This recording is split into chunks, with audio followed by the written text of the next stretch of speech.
পশু পাখিদের প্রতিও বড্ড মায়া জন্মিয়ে যায় যখন ওদের বেড়ে ওঠাটা আমাদের চোখের সামনে হয়। একটা সময়ের পর ওদের অসহায়ত্বটা দেখেও আমরা কিছুই করে উঠতে পারি না ওদের জন্য। তো যাই হোক, অনেক কথা হবে, তার আগে বলো তোমরা কেমন আছো। আশা করছি রাধা মাধবের কৃপায় সবাই ভালো আছো। তো গত ব্লগে তো দেখতে পেয়েছিলে, গত শনিবারে আমি বাবার বাড়িতে এসেছিলাম। তো রবিবার দিন থেকে সোমবার দিন সকালবেলা বাড়ি চলে আসলাম। তো বলেছিলাম গত ব্লগে যে কেন বাড়ি চলে যাচ্ছে এত সকাল সকাল তোমাদের সাথে শেয়ার করব। তো আজকে ওই জিনিসটাই শেয়ার করব, কেন আমি খুব সকাল সকাল ঘুম থেকে উঠেই বাড়ি চলে এসেছি। তো ঘুম থেকে উঠেই দেরি করিনি, চাও খাওয়া হয়নি, তো সোজা বাড়িতে চলে আসলাম। এসেই সবার প্রথমে সংসারের যা যাবতীয় টুকিটাকি কাজকর্ম আছে সব সেরে নিচ্ছি। একটু তাড়াহুড়ো করেই কাজগুলোকে সারছিলাম, কারণ 10টার আগেই কিন্তু বের হতে হবে।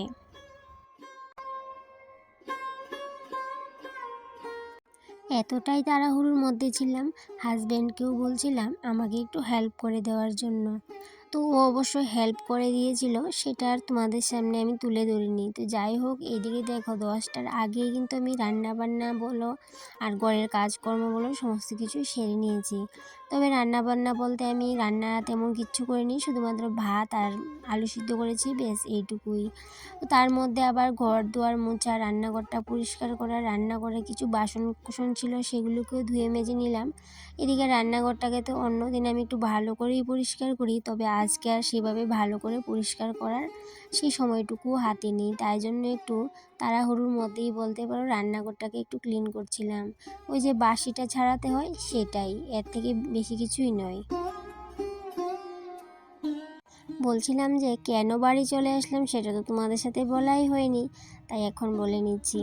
এই যে গত কয়েকদিন হয়েছে আমার ভাই আর হাজব্যান্ড যে ব্যবসাটা করে, মানে দোকানটা করে, সেই দোকানটা একটু ছোট হওয়ার কারণে নতুন করে আরেকটা দোকান নেওয়া হয়েছে। তো সেই দোকানটাকে কিন্তু এখনও পুজো দেওয়া হয়নি। দোকানটা নেওয়া হয়েছিল বেশ অনেক দিন হয়ে গেছে, বাবা মারা যাওয়ার আগেই নেওয়া হয়েছিল, কিন্তু বাবা মারা যাওয়ার কারণে সেই দোকানটাতে আর নতুন করে আগের দোকানটাকে ছেড়ে সেই দোকানে আর যাওয়া হয়নি। তো এতদিন অবধি দোকানটা এমনি ছিল, তো আর কতদিন এমনি এমনি ভাড়া দেবে, তাই জন্য এখন দিনক্ষণ দেখে পুরোহিতের সঙ্গে কথা বলে এই যে আজকে ভালো একটা দিন দেখে পুজোর মানে কথা হয়েছে। তো যাই হোক, আমাদের বাড়িতে যেহেতু কাল ওষুধ, বাড়ির কেউ পুজোর কাজটা করবে না, তাই জন্য আমাকেই করতে হবে, হাজব্যান্ডকে আর আমাকেই করতে হবে সমস্ত কাজবাজ। তাই জন্যই কিন্তু এই যে সকাল সকাল বাড়ি থেকে চলে আসলাম। তো বাড়ি থেকে ভাবলাম বাড়ি চলে আসলে বাড়ির কাজবাজ শেষ করে স্নান করে বাড়ি থেকে যা সমস্ত কিছু পূজার আয়োজন আছে বাড়ি থেকেই নিয়ে বেরিয়ে যাব। আর বাড়ি থেকে যেহেতু কেউ পুজোর কাজ করবে না, তাই জন্য তারাও একটু দেরি করে আসলো পুজোতে। আর এদিকে আমি রান্নাঘরের কাজটা সমস্ত কিছু শেষ করে ভাত করে আলু সিদ্ধ করে এদিকে স্নান করে ঠাকুর করে চলে আসলাম। পুজো দিয়ে মোটামুটি এদিকে সমস্ত কিছু রেডি করে নিয়েছি, এখন বেরিয়ে যাব। তো হাজব্যান্ডও আমাকে অনেকটাই হেল্প করে দিয়েছিল, পুজোর বাসন কুসন যা কিছু দরকার নেওয়ার জন্য সমস্ত কিছু রেডি করে দিয়েছিল। এদিকে আম পাতা থেকে ফুল, দূর্বা, তুলসী পাতা সমস্ত কিছু রেডি করেছিলাম। তো একটু তাড়াহুড়োর মধ্যে সেগুলো আর তোমাদের সাথে শেয়ার করিনি। তো তাড়াহুড়ো করে যখন আসবো তখন বাড়ি থেকে ফোন আসলো আমাদের আগে পুরোহিত মশাই এসে দাঁড়িয়ে আছে। তো যাই হোক, তখন কিন্তু একটু খারাপ লেগেছিল যে আমাদের আসার আগে পুরোহিত মশাই চলে এসেছে। তো তারপর দোকানটা খুলে ভালো করে ঝাড় দিয়ে যেই জায়গাটাতে পুজো হবে সেই জায়গাটাতে একটু তাড়াহুড়ো করেই মুছিয়ে দিয়েছিলাম। আর এদিকে দেখো দোকান ঘরের মধ্যে আগে ঠাকুরের ছবি, ঠাকুরের মূর্তি কত সুন্দর, এদিকে সমস্ত কিছু করা আছে, নতুন করে আর কোনো কিছু করতে হবে না। আর এদিকে পেছনের সাইডটাও তোমাদেরকে একটু দেখিয়ে দিচ্ছিলাম। পিছনে দেখলাম একটা ঘর করা আছে, তো ঘরটাতে হয়তো কেউ থাকে, কিন্তু আমি যেহেতু দেখিনি তাই জন্য আর শিওর হয়ে বলতে পারলাম না। আর এই সাইডটাতেও কিন্তু মানুষজন আছে, আর যেই সাইডটাতে মানুষজন নেই সেই সাইডটা হয়তো বা বাড়িঘর এখনও করা হয়নি, পরবর্তীকালে করা হবে। আর এদিকে এত বড় সড়ো ঘরটা নেওয়ারও কিন্তু একটু কারণ আছে, কারণ যেহেতু দোকানে অনেক মালপত্র আছে সেগুলো রাখতে একটু অসুবিধা হয়।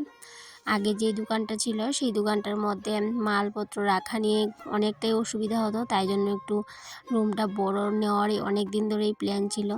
তো হয়তো বা 2-3 মাস হয়েছে এই রুমটা নেওয়া হয়েছে, কিন্তু ওই যে বাবা মারা যাওয়ার জন্য আর কাজকর্ম কিছুই করা হয়নি। তো আজকে পুজোটা দেওয়া হবে, আর সামনের দিন থেকেই এই দোকান ঘরে যা যা কাজকর্ম করার বাকি আছে সেগুলো করবে, তারপরে দোকানে প্রবেশ করা হবে। আর এদিকে দেখো, এই যে সামনে দেখতে পাচ্ছ বিল্ডিংটা, সেটা হচ্ছে ডাক বাংলোর ঠিক অপর সাইডের বিল্ডিংটাই হচ্ছে দোকান ঘরটা। আর এই দোকান থেকে আমবাসা বাজারটাও কিন্তু খুবই কাছাকাছি, কারণ আমবাসা মেইন বাজারটা এখান থেকে প্রায় 100 মিটার কিংবা 150 মিটার দূরে হবে। আর এই দিক দিয়ে রেল স্টেশনও খুবই কাছে, সমস্ত কিছুই খুবই কাছাকাছি আছে, তাই জন্য কিন্তু খুবই সুবিধা। আর এদিকে রেডি সেডি করতে করতে পিসুমণি, মা, কাকিমণি তারা সবাই চলে এসেছে। তো তারপর মোটামুটি এদিকে আমি পুরোহিতকে সমস্ত কিছু রেডি করে দিয়েছিলাম। আর এইদিকে 2টো কলা গাছ লাগানো হয়েছে বাইরে, দোকানের বাইরের সাইডটাতে। তো এখানে 2টো ঘর দিতে হয়, তো ঘর তো নিয়ে এসেছিলো, কিন্তু আম পাতা আনতে একদমই ভুল হয়ে গেছিলো, তাই জন্য 2টো পান দিয়ে দিলাম। 2টো পান পাতা দিয়েই ঘটগুলাকে বসিয়ে দিলাম।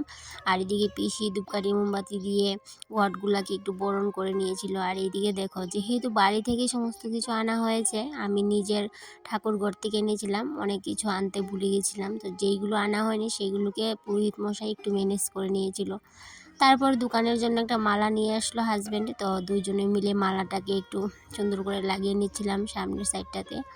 তারপরে এই দোকানের মধ্যে অনেক কাজ করা হবে, যেহেতু এই দোকানের মধ্যে অনেক কিছুই রাখা হবে। ইন্টেরিয়ারের কাজ, পাশাপাশি গ্লাসের, অ্যালুমিনিয়ামের সমস্ত কিছু কাজ করা হয়। তো সেই সব জিনিসপত্র অনেকটা জায়গা জুড়ে রাখতে হয়, সেই জন্য একটু বড় সড়ো দোকান করে নিয়েছে। আর এদিকে দেখো, ফুলটাও একটু ছোটো হয়ে গেছে, তাই জন্য বুদ্ধি করে এই ফুলটাকে লাগানো হচ্ছিল। প্রথমে তো হচ্ছিলই না, তারপর ওইদিকে ওই সাইডটাতে একটু কমিয়ে দিয়ে তারপরে কিন্তু কোনো রকমভাবে লাগানো হয়েছিল। আর আজকে আমাদের দোকানঘরের পুজোটা করতে করতে বেশ অনেকটাই দেরি হয়ে গেছিলো, প্রায় 12:30 1টা হয়ে গেছিলো। তারপর সবাইকে প্রসাদ দেওয়া, সবার জন্য প্রসাদ রেডি করে যাওয়া, সব কিছু করতে করতে প্রায় 2টো। তারপরে 2টোর সময় বাড়ি চলে গেলাম, গিয়ে রান্না বান্না কিছু বাকি ছিল সেগুলোকে করলাম। তারপর আর কি সারাদিনের কাজকর্ম, রেডি সেডি করা এইসব। তো যাই হোক বন্ধুরা, কথা বলতে বলতে চলে আসলাম ভিডিওর শেষ পর্যায়ে। আবারও দেখা হবে তোমাদের সাথে পরবর্তী কোনো একটা ব্লগে। ততক্ষণে তোমরা সবাই ভালো থেকো, সুস্থ থেকো, টাটা।